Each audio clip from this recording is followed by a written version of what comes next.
as they look at the damages or verify many things. And Larry will be on this also, and then Heidi, one of my employees, will be like my backup for the portal. Because we don't have that information in. No, it didn't get filled in as the resolution was being done. It actually, the contract part stops with the, it's page 412, I think. Yeah, 9. But they have all this other documentation of information and that goes along with it. And to give everybody an idea of what we have to do, there's a form called 214 that even my normal day, like during a hurricane, if I was in town at 5 o'clock in the morning, I work till 8 o'clock at night, I can't just say managerial duties as city manager. I've got to be more specific, that I've checked retention ponds, that I've gone to the EOC meeting, that I've helped move generators, or, we have to be very specific in all the forms we fill out. I have to fill them out, JL has to fill them out, all his people have to fill them out, all the police department, the fire department have to fill them out. So the documentation is endless, what we have to turn in and that they go through. So there's a lot of pieces to this. And like she said, we're just in Debbie now. We haven't even started on Helene yet. We've really not got all our stuff back from Adelia. So with us being hit with all of these, there's a pile of paperwork that's piling up right now that they're waiting on. So I'm the signer pretty much, but we have a lot of people involved in it to get the information all put together to turn in. And then FEMA goes through it all and verifies everything. I mean, right down to the hours that I work. The second thing, on page 3, it talks about matching funds, local government. If it's not waived, if the state does not waive, we'll have to come up with matching, half of the matching funds. We're a fiscally constrained community, and typically they waive that for us because of our situation. Okay, so in the past, when you were going to say something Yeah, there? traditionally, that when they make the declaration, the federal government will make a determination. Some things are 100%, but maybe the emergency measures, your first response or your preparation for response. But your recovery for repairing damage is usually 75% federal reimbursement and 12.5% state reimbursement and 12.5% city reimbursement. You don't get it reimbursed. That is yours. We, as a the financial requirements or the recommendations, highly recommended level is for a city to be certain that they are able to operate for 6 months of their like past year operating expenses if you didn't get. So you have a cushion, and that's where your cushion, that's how you manage to keep yourself, working with the storm and having to cover the costs, because it's like everything else. You do have these costs and you don't know that they're coming. So you can get yourself through these, and if it's big and you're not going to be able to get that full reimbursement, then you have to tighten your belt and figure it out with your budget the next year. But a lot of the damages have been covered by our insurance company, though with named storms the deductibles are really huge. That's where we apply for FEMA's help. They will put into that 75% and the state's 12.5% to cover deductibles. So it's a lot of work. We actually are begun with Helene because we've done our request for public assistance. I had one call on it, but it's just a big process. It really is. It's a big process to gain it. But you're saying that we will be okay with, if we have to come up with the matching funds, but typically in the for our past, we 12.5 have not had to. Well, we have, I mean, and I've worked quite a few, and it's not huge, it works out. I mean, it is an expense you didn't count on, for sure, but we have, you know, not had a time. There is a possibility for if you were truly not, if we didn't have the cushion to help us, and we could prove how physically constrained we were, there is a application process, but you have to really present a whole lot more documents, and I don't know that we could say that. We're okay for our normal functions. So. I mean, we're gonna spend a lot of that 12.5% normally anyway, and what we're getting back, like right now, the state's picking up the debris. So instead of us moving the debris, which would cost us a lot of money, that 12.5% or that money we'd be spending on it, normally we're not spending. So we're making up in that respect because the county took, or the state took that over. So there's give and take there, where we're usually almost at a wash when it comes to the end, but we don't put out a whole lot compared to the big expenses of everything that happens. Now, on page 8E, it talks about the security interest in property, intangible property. I guess the building, or if we're using any money, that the state has an interest in that until a certain time. Have we? Where are you reading this from on page 8? Because I don't. Sub letter E, 8E, number 1. Oh, okay.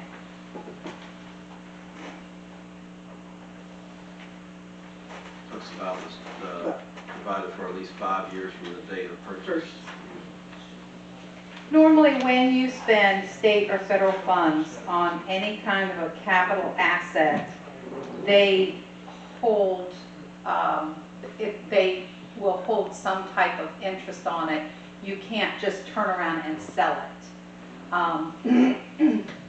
Like we've gotten grants to buy capital items, I have to tag those capital items with the grant number in some way so that, you know, we don't, and mark them as federal or state funded, so that we don't say, oh, let's sell that.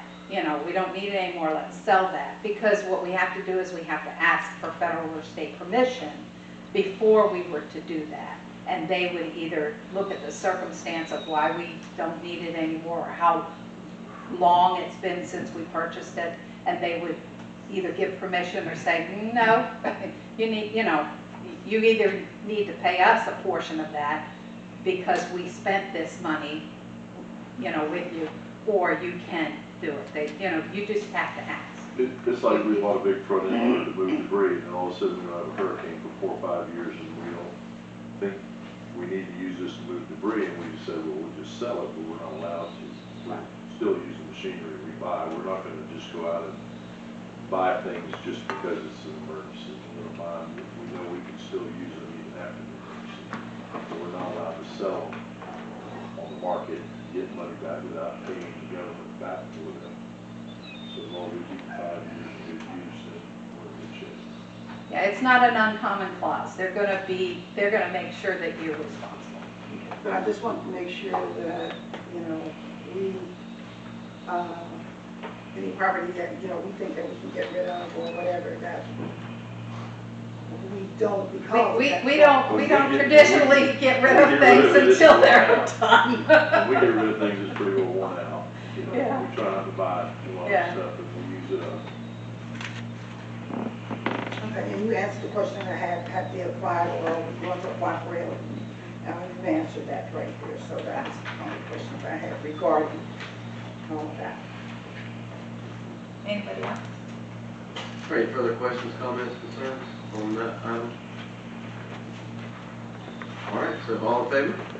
Aye. Opposed, like sign? Resolution 2024-37 passes. Moving on to item 6B. City Council Resolution number 2024-38, a resolution of the City Council of the City of White Oak, Florida, adopting standards to safeguard against cybersecurity threats, providing for conflict, providing for severability, and providing for an effective date. In a nutshell, this is one of the new laws that took effect, and so different levels of administrative personnel have to go through different levels of cybersecurity training, and this is just implementing the state standards that came out. They discussed it at that conference we had in Hollywood. So this is just the first step of implementation. There's tons of materials and resources where essentially you can take the training online through state programs that have already been developed. You send in your certifications that you've taken them, and then you can apply.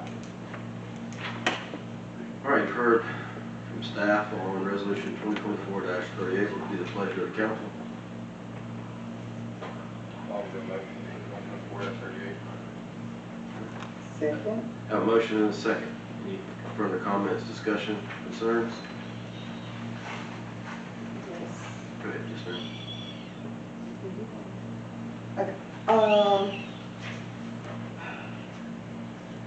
Basically, question, I read that this goes into effect January 1st, 2025, that we're supposed to have this plan, I guess, submitted to the state. Now, are we going to, asking, because it says on section 3, the city manager will develop, and goes on and on about what, are we going to, do we have an IT person? Do we have IT personnel here? Okay. Are they going to be, are they going to be the one who is making sure that everything is in? Well, there's a template that's going to go along with this, pretty much for everybody to adopt, and you check the boxes as you go through. You know, if you've done this, and a lot of it has to do with the police department too, with their cybersecurity also. So it's a thing we're going to have to work through, but I feel very comfortable by the first of the year we'll have this taken care of.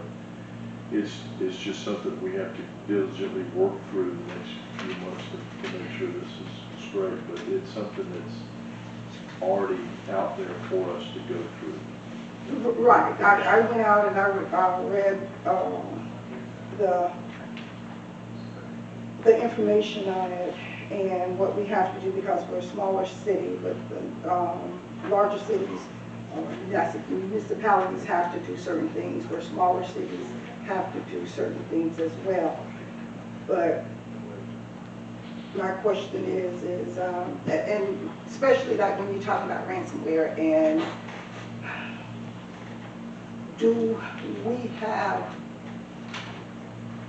a person in place who's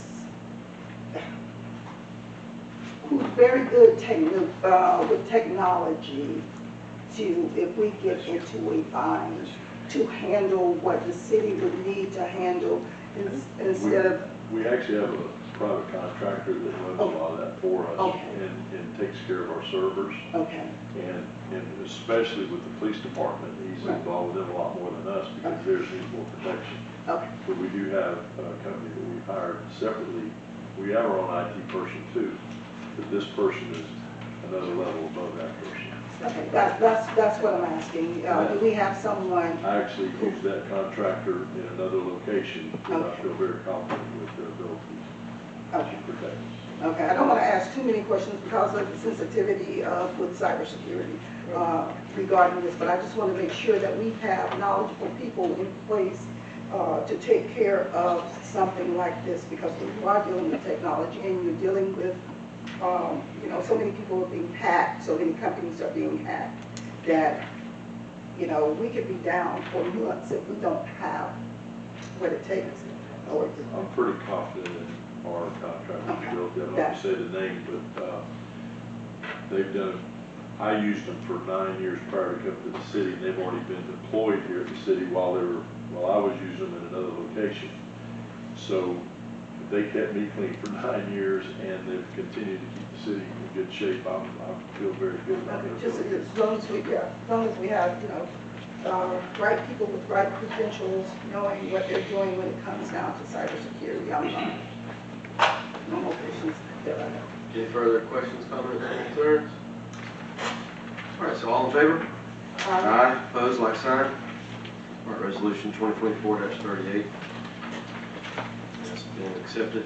We're going to move on to item 6C. Mr. Bradford and Mr. Golden, are you guys wanting to specifically speak or make yourself available for questions? Or? Just make yourself available for All questions. right, if you want to hang out over there, that'd be great. And then if we have any questions concerning each of these individual ordinance, reading of first reading of ordinances, we can get with you. So carry on. Ready? Yes, sir.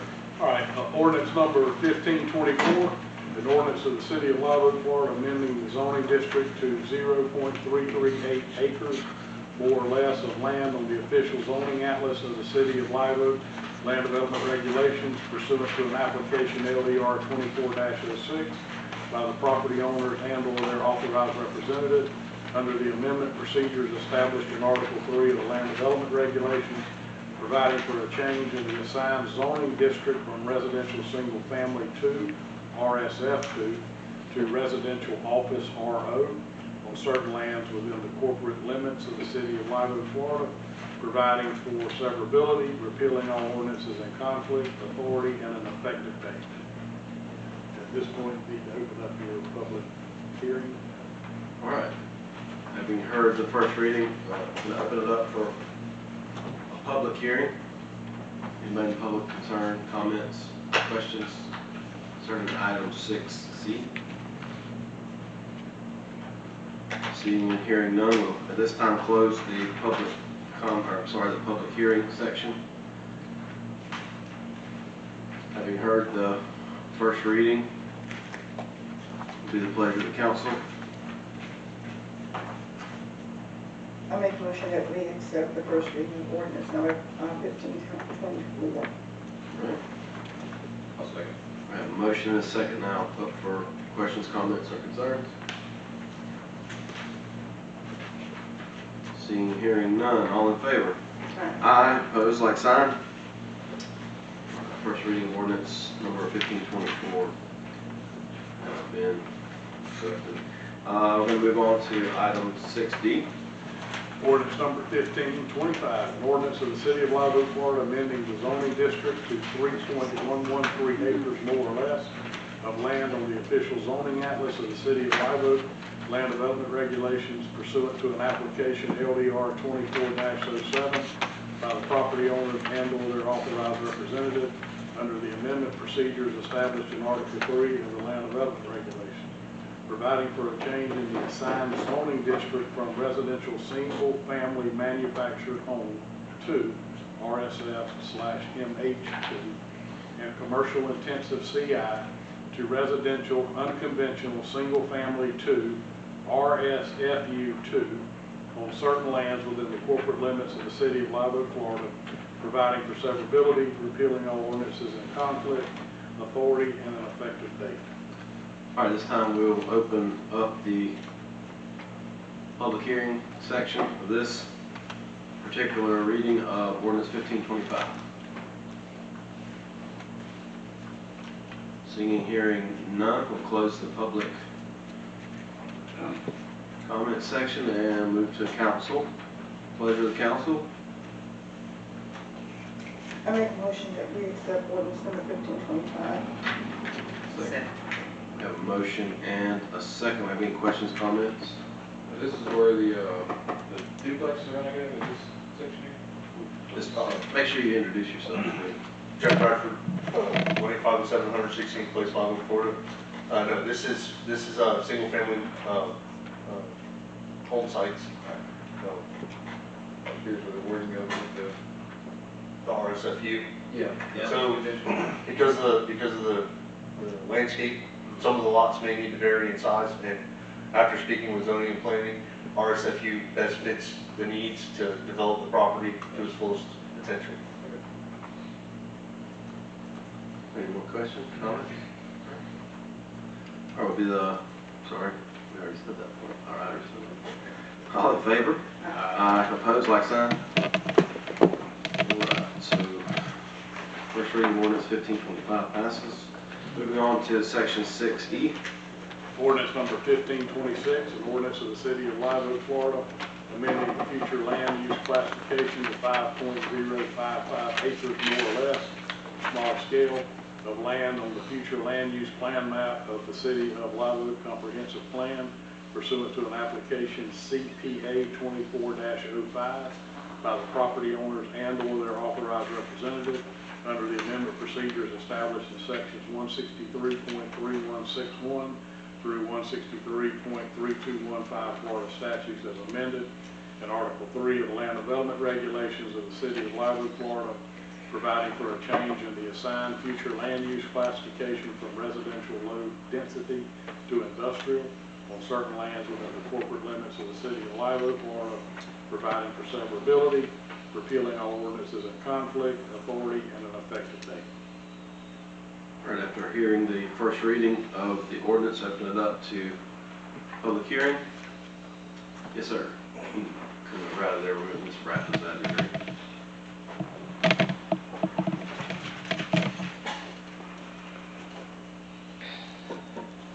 My name is Kenny Beasley, 1717 Northeast Davis Street, Live Oak, Florida. Glad y'all mentioned that because it's building went up on 105th Road. I don't know if y'all aware of that.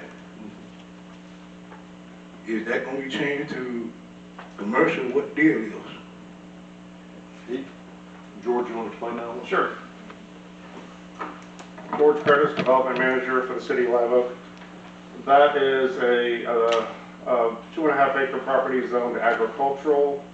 The zoning allows for accessory buildings based on a percentage of the size of the lot. The building that they proposed exceeded that, so they applied for a variance. The property was posted with public hearing signage, and an ad was run in the newspaper. We had a public hearing here before the